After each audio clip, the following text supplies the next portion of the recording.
ఒకరోజు కృష్ణుడి ఇంటికి ఒక బ్రాహ్మణ సన్యాసి వస్తాడు. యశోదాదేవి ఆ సన్యాసికి భోజనం పెడుతుండగా వద్దు వద్దు, నా భోజనం నేనే వండుకొని తింటాను అని అంటాడు. మరి ఏం వండుతారో చెప్పండి అని అడగడంతో ఆ సన్యాసి పాయసం వండుతానని చెప్తాడు. దాంతో పాయసంకి కావలసిన సరుకులన్నీ యశోదాదేవి ఇస్తుంది. వాటితో మంచిగా పాయసం వండి ఆ సన్యాసి తినే ముందు కూర్చొని మనసులో ఓ పరమాత్మ, ఇది నువ్వు తిని నాకు ప్రసాదం కింద మిగిల్చు అని అంటాడు. అల్లు తెరిచి చూస్తే కృష్ణుడు ఆ పాయసంని తింటూ కనిపిస్తాడు.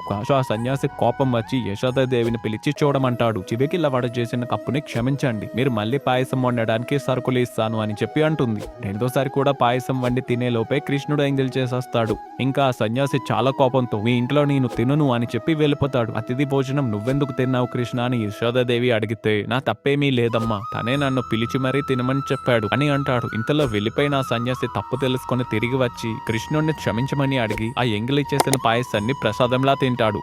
హరే కృష్ణ అని కామెంట్ చేయండి.